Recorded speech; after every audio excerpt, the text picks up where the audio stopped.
Hello, everybody. Welcome to our time together to talk about company culture, man. I think it's kind of it's a cool topic. I think mostly because of the idea that that's what we all experience. We experience either the company we're part of or companies that we invest in or spend our money with. And I think it's kind of cool to watch the world from a different perspective and go, how does that company do what it does? I'm going to talk to when I left the NFL, what took place, because I think that's going to be a good window for me to be able to break down really what I did to build a cool company. Now, my cool company was a company called Trucks Training. I have a logo actually on my arm right here. If you can see, this was like my first company, Trucks Training, and it was interesting because I had no idea what I was doing. Like, anybody ever been part of somewhere you feel like no one knows what they're doing, right? Like you're just kind of out there hanging around, or like they're doing stuff, and it's kind of having an effect. We don't know. Like it was interesting. I developed a culture almost accidentally, I'll call it, and then intentionally reinforced the parts of it that I liked. Now, here was the thing. Fast forward from me starting in 2009, I ran it for 6 years. And at the 6th year, I actually found this guy named BRENDON. And I go, hey, I like this stuff now. And so I got this big consulting contract, had some good money coming in. So I go, I'm going to close this business. And so I ran this thing for 6 years successfully, had a really cool culture. I'll talk to what it is in a minute. And here's the thing I want you to grasp as to how I'm able to, in hindsight, go, yeah, you know what? I did it right. I want to say about 3 years after closing it. I closed it in 2014, ventured off my own world. And I was like, you know what? When I closed the gym, I didn't really have it locked down. I didn't have everything in place the way I wanted to. I wasn't able to go to my grave and go, I did that right. That makes sense. And so I go, I want to open it again and see if I can open it. And when I do it, I want to run it right to where I could eventually sell it. So I did that. I opened it again in 2017, sold it 16 months later for double what I invested into it. And it was running smooth and turnkey. Here's the interesting piece that matters. When I reopened it, I want to say 80% of the clientele that I had when I closed all came over to my gym. So I was opening the doors and I was already profitable because they loved the culture I had. I didn't realize it until this time. They go, man, they loved it. Not only that, everybody that I had as previous trainers, they all wanted to come back. Some could come back. Some I didn't have a spot for them, but they wanted to come back and work for me. And I realized at that time, like, man, I didn't know what I was doing, but I really created a place where people loved to be. And it ran smooth and it did amazing things. And it got to the point where I didn't have to even be there. I was able to sell it because I wasn't present in making it run. And I realized, man, I did some things right the first time around because they wouldn't have been what they were the second time around had I not done the culture properly. So here's the things I look at when it comes to creating company culture. First off, this is the first foundational piece I believe that was really prominent for me in the beginning. I said, hey, what does our company do? What's our promise? Right? You should actually think about, what is the company's promise? And maybe it's one that you can control and do the promise, or maybe you're part of a company where you can ask, okay, what is the promise that we have to our customers, to the individuals that we serve? Like, what's the promise we're making to the world? Because I think a company has a purpose, which is to serve and to make money. And in making money, you have to serve to make money. So no matter what, it's still serving people. No matter what the company is, it may be something you believe in, you don't believe in, doesn't matter. But at the end of the day, what is the actual promise that you have for the people that will take part in your company, right? That's the key foundation. If you have it in place, it'll guide the rest of the steps. Because once you know what the promise is, now we can go to the next portion, which I think is, well, what kind of culture is needed to deliver on that promise? Now, here's some examples. I had a business, it was a gym business, and our promise was, we're going to get you in shape and we're going to make it fun to do so. Right? I think that's the one dynamic. We want to get in shape. We want it to be like hard and get things done, but we want you to enjoy doing it, right? It's got to be your third home. I wanted people to want to come early and hang out and stay afterwards and talk to the staff. That was a thought I had. I didn't know how to make that part of the culture at first, but it's like what I wanted to feel. I want you to actually be there. Now, how could I do it? Well, because I knew the promise. The promise was, I want it to be a place you can get in great shape, but you enjoy it. It's fun to do so. So we had a lot of nuanced ways we did that. In fact, we had this thing, which is super interesting.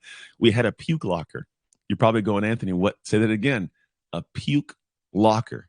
What's a puke locker? Well, here's what a puke locker is.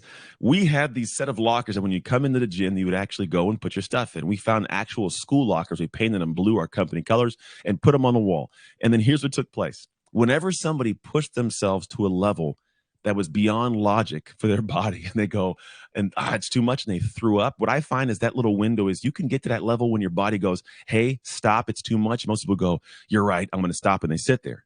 Then there's a person that's a little bit crazy, and they go, I don't care what you say, body, and they just keep on going, and the body goes, it all comes out, right? What we did, as opposed to making this sad thing, we made it part of our culture. We had a bell. You'd ring the bell, sign the lockers. And you'd be surprised at how it became this badge of honor to have someone's name on the locker. Like that was me back last year when I first got here. It was crazy. And so I was like, we got to keep this part of what we do. And so it was this weird cultural thing. But again, it was working hard, but we made it fun to do so, right? That was part of it. Now, the next piece goes to, well, once I know what the promise is, a culture has to do that, right? The promise is get in shape and have it fun. That was how we built the culture around that, different nuances that are actions, that are experiences people can tie in to go, yep, that's part of the promise. Now, once with the promises, and I know what I want the culture to be to deliver on the promise, now I have to go, well, who can actually do the right things to allow, we'll call it, who can be the right people to bring the culture to life? This is where I think sometimes we miss the ball. We say, hey, a culture is a piece of paper. It's all the different things we do down there. Yeah. But do you have the right people to apply that? When we hired people, we would actually make sure that when we would have the individuals coming on to the team, that they understood that was part of our culture. So if you didn't agree with the idea of work hard till you kind of threw up a little bit, not that we push people there. We never wanted it to happen. We did things easily, but everybody has a window of time where they can push themselves. And that was the idea, push them, but celebrate them for pushing themselves. I didn't want hard-nosed crazy people. I wanted people who knew their stuff, who loved fitness and training and getting people in shape and loved coaching individuals and celebrated hard work. We wanted that. We want to make it fun.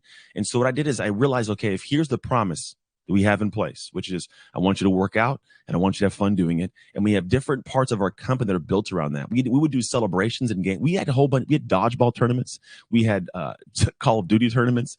I think we had like badminton. We had the ping pong tournaments. We had a bunch of different fun stuff because I wanted you to have fun at the place, and I had to have the right people. So now that I know these things, I got to go, what kind of person can deliver on that? Besides me, what kind of human beings are going to be in a position to deliver on that? So it allowed me to select the right people to fit the ideal culture that would deliver on the promise.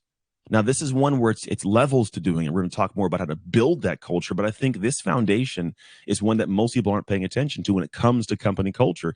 You just think it's like things I write down and we bring it to life. You could sit in a room all you want and write things on a board, but if you have the wrong people in the train, then they're not going to ride to the end destination with you. They're not going to be the right people, or you're going to hate the ride. So we had this simple 3-tier kind of process. In fact, when we hired people, part of our hiring process was a 3-step interview. You'd come and meet with my manager and my actual sales team person first, because they're going to be the ones selling you, and the manager has to manage you, and you'd meet with them separate from me. And if they liked you, then you'd meet with me individually. I'd say, okay, cool. So here's the ideas and questions. And then the third step would be a actual team interview.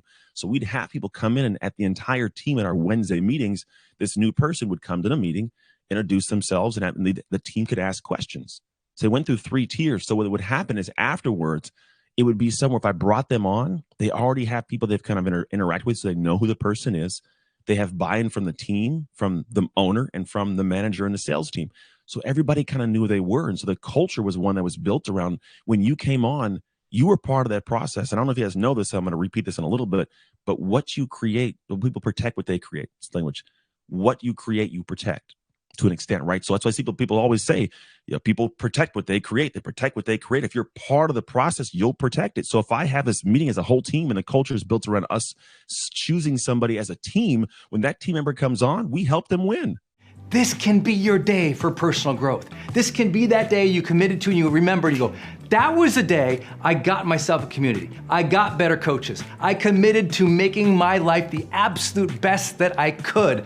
This is that day. Make today your growth day. Click the button on this page and sign up right now.